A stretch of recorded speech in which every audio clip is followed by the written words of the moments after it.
오늘 하나의 말씀은 사도행전 16장 1절에서 5절 말씀입니다. 함께 읽습니다. 바울이 더베와 루스드라에도 이름에 거기 디모데라 하는 제자가 있으니 그 어머니는 믿는 유대 여자요 아버지는 헬라인이라. 디모데는 루스드라와 이구니온에 있는 형제들에게 칭찬받는 자니 바울이 그를 데리고 떠나고자 할새 그 지역에 있는 유대인으로 말미암아 그를 데려다가 할례를 행하니 이는 그 사람들이 그의 아버지는 헬라인인 줄 다 알미러라. 여러 서로 당일할 때 예루살렘에 있는 사도와 장로들이 작정한 규례를 그들에게 주어 지키게 하니 이에 여러 교회가 믿음이 더 굳건해지고 수가 날마다 늘어가니라. 아멘. 여러분은 낚시를 좋아하십니까? 낚시 좋아하시는 분들 계시죠? 저도 여러 번 낚시를 해봤습니다. 이곳저곳에서 여러 종류의 물고기를 좀 잡아봤습니다. 근데 그 중에 기억나는 것들은 친구들이랑 연못 같은 곳에서 밤에 낚시했던 거, 아니면 이모부랑 이제 강 같은 데 가서 메기 낚시했던 거, 또 강에서 꺽지를 잡았던 거, 그리고 바다에서 낚시했었던 것들, 이런 것들의 경험이 있고 기억이 납니다. 근데 이것들의 공통점이 뭐냐면 물고기가 잘 잡혔다라는 것이죠. 물고기가 잘 잡혀서 낚시가 참 재밌구나라는 것을 느꼈습니다.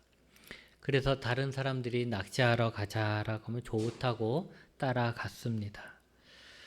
그러나 낚시가 다 잘 되는 것만은 아닙니다.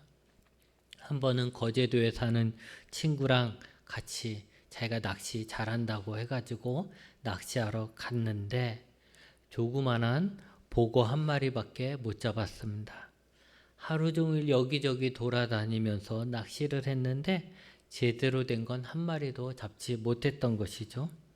그렇게 되자 아침부터 나가가지고 하루 종일 낚시를 했는데 제대로 잡은 게 한 마리도 없게 되자 낚시가 재미없어졌습니다. 낚시를 진짜 좋아하는 사람은 안 잡혀도 그냥 그 기다리는 것만으로도 좋다라고 하지만 저는 물고기가 안 잡히니까 하나도 재미가 없더라고요. 물고기를 못 잡으면 갑자기 이건 시간 낭비다, 이건 돈 낭비다, 몸도 더 피곤해진다, 이런 생각을 하게 되는 것이죠. 낚시뿐만 아니라 우리의 모든 삶에서 마찬가지인 것 같습니다. 내가 수고하였는데 기대한 것만큼의 결과를 얻지 못하면 낙심하게 됩니다. 투자한 것에 비해서 얻는 것이 없으면 우리는 실패라고 말합니다. 그리고 방법을 바꾸든지 아니면 포기를 해버립니다. 우리는 다 뭔가 기대하면서 투자를 하게 되고 노력을 하게 되죠. 그런데 그 노력한 것에 비해서 열매가 없으면 이건 실패다 이렇게 된다는 것이죠. 요즘 전도도 마찬가지 아닐까 싶습니다. 제가 초등학교 다닐 때만 해도 아이들이 동네에 참 많았습니다. 그래서 그 아이들을 전도하는 것도 참 쉬웠습니다. 그냥 북치고 노래 부르며 다니면 아이들이 기차놀이 하듯이 그냥 쭉 따라왔습니다. 그 아이들을 이끌고 교회로 들어가면 금방 아이들로 교회가 북저이가 되고 그렇게 여름 성경학교를 시작했습니다. 어른들도 그때는 마찬가지였던 것 같습니다. 저마다 많은 문제들이 있고 저마다 이것을 해결하고 싶은데 해결할 곳이 없었잖아요. 그러다가 교회에서 부흥회를 한다. 우리 같이 가자. 우리 하나님 앞에 이번에 부흥회에 가서 같이 기도하자. 그리고 문제 해결하자. 이렇게 하면 많은 사람들이 부흥회에 참석했었던 것 같습니다. 그래서 부흥회는 기존 신자들 뿐만이 아니라 새롭게 주변에 있는 사람들이 전도되어서 그 부흥회에 참석했었던 것도 기억합니다. 또 교회마다 여러 가지 전도 프로그램이 유행하듯 진행되었고 전도를 많이 한 사람들을 뭐 전도왕이라고 초대해가지고 이제 간증 집회도 많이 했었습니다. 이때만 해도 전도하면 된다, 전도하면 된다라는 생각으로 열심히 하던 때였습니다. 그러나 지금은 어떻습니까? 전도해도 안 된다라는 말을 많이 듣게 됩니다. 실제로 전도해 보면 사람들의 냉대가 이만저만이 아닙니다. 그래도 전도를 해야 하기 때문에 하지만 여전히 마음에는 이렇게 전도하는 것이 효과가 있을까? 이렇게 수고했는데 얻는 게 있을까라는 생각을 하게 됩니다. 마치 우리가 이렇게 처음에 얘기한 것처럼 이렇게 공들여서 낚시를 했는데도 한 마리도 못 잡는데 이 낚시를 할 필요가 있을까라는 생각을 하는 것과 마찬가지죠. 수고한 것만큼 결과가 없으니 낙심하게 됩니다. 이런 상황에서 우리가 계속 전도해야 하는지 말아야 하는지에 대해서 예수님은 뭐라고 하실까요? 예수님은 씨를 뿌리는 자의 비유를 통해 말씀하셨습니다. 농부가 씨를 뿌립니다. 당연히 씨를 뿌릴 때는 많은 열매가 맺기를 바라면서 뿌리겠죠. 이 씨가 지금은 한 알의 씨앗이지만 이것이 자라서 많은 씨앗을 맺기를 바라면서 씨를 뿌립니다. 그런데 뿌리는 씨마다 다 잘 자라서 열매를 맺는 것은 아닙니다. 어떤 씨는 돌밭에 뿌려지고 어떤 씨는 길가에 뿌려지고 어떤 씨는 가시덩굴에 뿌려지게 됩니다. 그래서 어떤 씨는 새가 먹어버리고 어떤 씨는 좀 자라다가 그냥 죽어버리고 어떤 씨는 밟히고 맙니다. 결국 씨가 잘 자라기를 원해서 열매 맺기 위해서 씨를 다 뿌렸지만 다 열매를 맺지 못합니다. 그렇게 되니 씨 뿌리는 것이 헛수고가 되는 것이죠. 그런데도 농부는 계속해서 씨를 뿌립니다. 왜 그러냐면 그 뿌린 씨 중에는 어떤 씨들은 옥토에 떨어집니다. 그리고 옥토에 떨어진 씨는 잘 자라서 30배, 60배, 100배의 또 다른 씨를 맺습니다. 여러분 한번 생각해 보세요. 농부가 100개의 씨를 뿌린다고 할 때 90개의 씨가 자라지 못하는 땅에 떨어졌다 해도 그래서 그 90개를 뿌린 씨의 노력이 헛수고가 됐다 할지라도 10개만 옥토에 떨어져서 100배의 열매를 맺으면 뿌린 씨앗보다 훨씬 더 많은 씨앗을 수확하게 됩니다. 어떻게 보면 90개를 뿌리는 그 수고는 10개를 옥토에 뿌리기 위한 비용이었던 것이죠.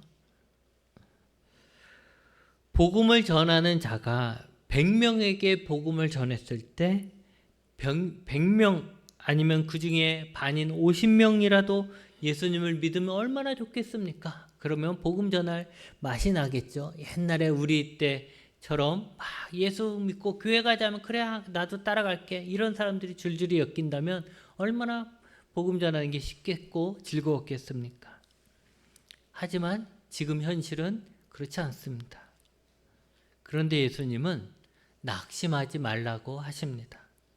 왜냐하면 그 중에 한 명만이라도 내가 교회 가자고 예수님 믿자고 100명에게 말한다 할지라도 그 중에 한 명만이라도 복음을 듣고 예수님을 믿으면 그 사람으로 30배, 60배, 100배의 수고의 결실을 맺게 되기 때문입니다.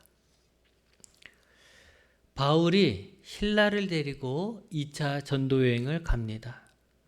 바울이 바나바와 함께 복음의 씨를 뿌렸던 곳에 어떤 변화가 생겼는지 얼마나 많은 씨가 자라서 열매를 맺고 있는지 궁금하지 않았겠습니까?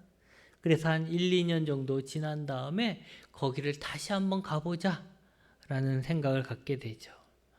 그래서 그렇게 이제 루스드라라는 곳에 갔습니다. 이곳은 어떤 곳이냐? 1차 전도 여행에서 걷지 못하는 자를 일으키고 걷게 했던 기적이 일어났던 곳입니다. 그 지역 이방인들은 바울과 바나바를 신으로 착각하여 경배하려 했고, 유대인들은 돌로 바울을 쳐 죽이려고 했던 곳입니다. 그때 바울은 돌에 맞다가 기절했는데 기적적으로 살아났었던 그곳이 바로 루스드라입니다. 여러분이 바울이라고 한번 생각해 보십시오. 복음을 전했습니다. 그런데 무식한 이방인들은 복음을 이해하지도 못하고 하나님께 영광 돌리는 것이 아니라 자신이 섬기던 신들이 자신들에게 찾아왔다고 바울과 바나바에게 제사를 드리려고 했습니다. 또 유대인들 또한 복음을 듣고서는 예수님을 구원자라고 받아들이는 것이 아니라 오히려 더 강한 적대심을 가지고 사람들을 선동해 가서 복음을 전하는 것을 방해하고 죽이려고 했습니다. 이 정도면 루스드라에서 복음을 전하는 것은 실패한 것이라고 할 수 있지 않겠습니까? 내가 그렇게 복음을 전했는데 이 이방 사람들은 알아듣지도 못하고, 내가 그렇게 회당에서 복음을 유대인들에게 전했는데 유대인들은 오히려 반발심만 상해서 나를 죽이려고 하니, 이번 루스드라에서는 실패했다, 괜히 복음 전했다 라고 할 만하지 않습니까? 분명 겉으로 보면 실패한 것처럼 보입니다. 복음의 씨가 다 열매를 맺을 수 없는 길가나 돌이나 가시덤불에 떨어진 것 같습니다. 하지만 하나님은 그렇게 일하시지 않습니다. 하나님은 그 중에 또 옥토를 준비하셨던 것이죠. 그 중에 옥토가 있었고, 그 옥토에 떨어진 씨는 자라고 있었고 열매를 맺었습니다. 바울이 떠나 있는 기간 동안, 그래서 아무것도 없을 것 같은 그곳에 알게 모르게 벌써 믿음이 생기고 교회가 생겼던 것입니다. 바울은 그 루스드라에서 디모데를 만나게 됩니다. 이 디모데는 어머니가 유대인이고 아버지가 헬라인이라고 합니다. 그리고 외할머니도 유대인이었습니다. 외할머니와 어머니로 이어지는 신앙교육을 디모데는 어렸을 때부터 받고 자랐습니다. 그는 비록 할례를 받지 않았지만 하나님을 섬기는 유대인으로 잘 자랐던 것입니다. 그러다가 1, 2년 전에 루스드라에 온 바울과 바나바를 통해 예수님에 대해서 듣게 됩니다. 이 가족이 다 예수님의 복음을 듣게 되는 것이죠. 결국 그 바울이 1, 2년 전에 뿌렸던 복음의 씨가 디모데 가족에게 떨어지게 되고, 그들은 그 복음을 통해 예수님을 믿게 되고, 유대인이 아니라 이제 예수님을 믿는 유대인으로서 그 믿음 안에 굳게 서게 됩니다. 2절의 디모데는 루스드라와 이고니온에 있는 형제들에게 칭찬받는 자라고 했으니, 바울의 전도로 이들 말고도 믿는 자들이 그 지역에 생겼고, 디모데의 행실과 믿음이 그 믿는 자들 가운데, 그 교회 가운데서도 본이 되었을 만큼 잘 자랐던 것입니다. 여러분, 이로써 우리는 알 수 있습니다. 루스드라에 뿌려진 복음의 씨 중 일부가 옥토와 같은 마음을 가진 사람들에게 떨어졌던 것입니다. 예수님을 구원자로 믿는 자들이 그 믿음을 지키며 이방 지역에서 이방신을 섬기는 그곳에서도 그 믿음을 지키며 교회가 되었습니다.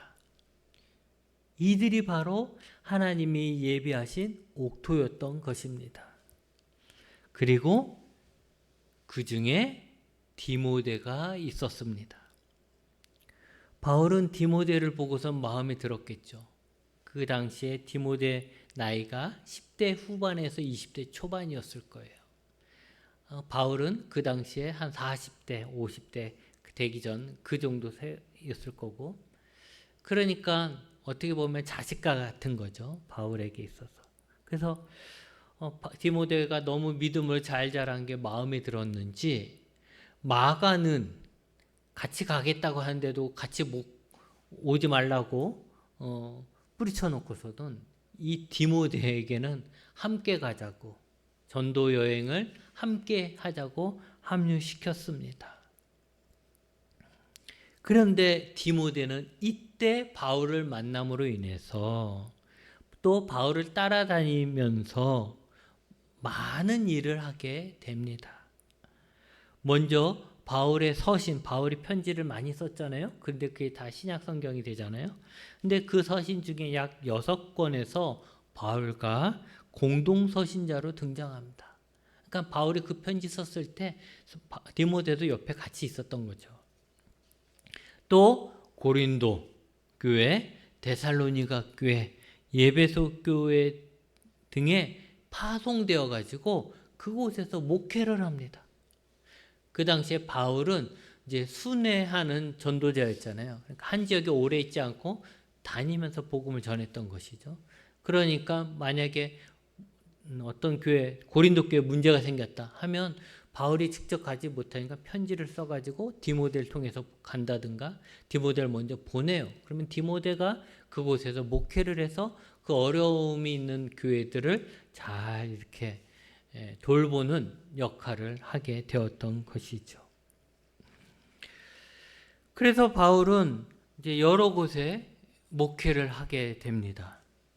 그리고 바울의 순교 후에도 디모데는 복음을 전하다가 투옥되기도 하고, 마지막은 기록되어 있지 않지만 들려오는 이야기에 의하면 순교했을 것이다 라고 추측하는 되는 그런 삶을 살았습니다.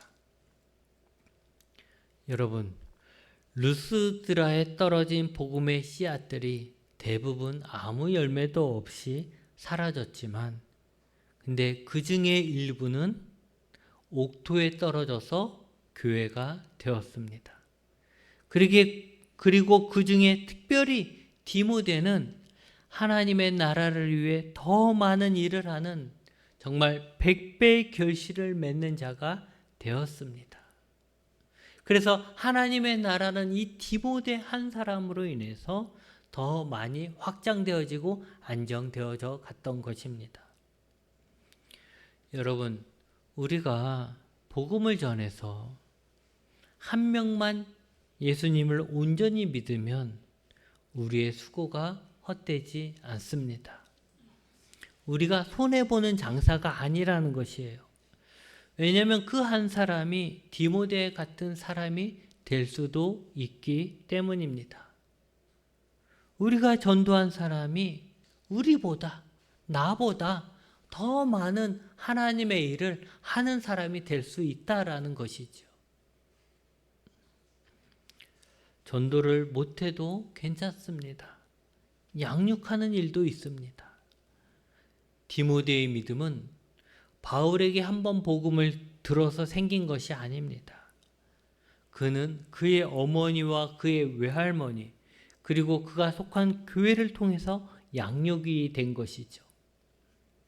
믿음의 형제자매 안에서 그의 믿음이 잘 자랐고 많은 일을 감당할 수 있는 인물이 된 것이고, 나중에는 바울을 만나서 거대한 나무가 될 수 있었던 것입니다. 여러분, 어른이 할 일은 아이들이 훌륭한 사람이 되도록 잘 양육하는 일입니다. 믿음의 선배들은 후대들이 믿음을 잘 지킬 수 있도록 양육함으로써 자신의 역할을 다하는 것입니다. 바울은 디모데를 자신의 아들처럼 사랑했습니다. 디모데는 바울의 사랑을 받으면서 바울에게 진리를 배우고 헌신을 배우고 인내를 배우며 목회를 배웠습니다.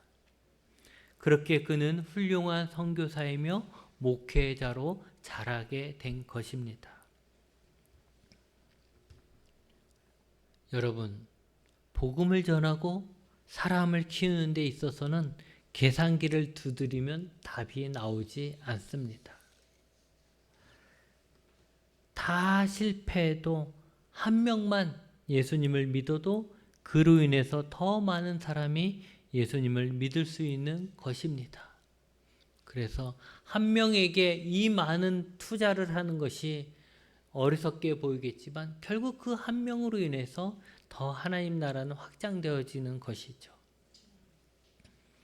예수님이 하신 이 씨 뿌리는 자의 비유는 천국에 대한 비유였습니다. 천국, 하나님의 나라는 어떻게 임하는가라는 것이죠. 하나님의 말씀을 받은 그 사람으로 인해서 하나님의 나라는 더욱더 확장되어 가는 것입니다. 우리는 이렇게 생각해요. 어떻게 나 같은 사람이 어떻게 하나님의 나라를 확장시킬 수 있겠어? 어떻게 나 같은 사람이 하나님의 나라를 만들어갈 수 있겠어? 라고 생각하고 그렇게 묻는다면 하나님의 말씀을 통해 예수 그리스도를 믿는 자를 잘 양육하면 되는 것입니다. 교회는 사업장이 아닙니다. 사업하는 곳은 이익이 남아야 합니다. 적게 투자하고 많이 남으면 좋은 회사입니다. 하지만 교회는 아닙니다. 교회는 사람을 키우는 곳입니다. 교회는 한 사람을 구원하기 위해 10번, 20번, 100번 복음을 전하는 수고도 마다하지 않는 곳입니다. 그리고 한 사람을 양육하기 위해서 여러 사람이 오랜 시간 봉사하는 곳입니다. 그러니 전도해서 이렇게 전도해도 무슨 소용이 있어? 이런 말 하면 아직 내가 회사를 대하는 마음을 갖고 있는 거예요. 100번을 전도하고 1000번을 전도하더라도 한 명의 영혼을 구원한다면 그 1000번의 수고가 결코 헛되지 않다라고 하는 것이 예수님의 말씀입니다. 여러분, 우리는 그렇게 해서 하나님의 나라를 세워가는 것이고 교회는 지금까지 그렇게 해서 세워왔습니다. 교회가 언제부터 계산기를 두드리면서 이렇게 하면 손해다, 효율이 있다 없다 이런 거 따지면서 복음을 전했습니까?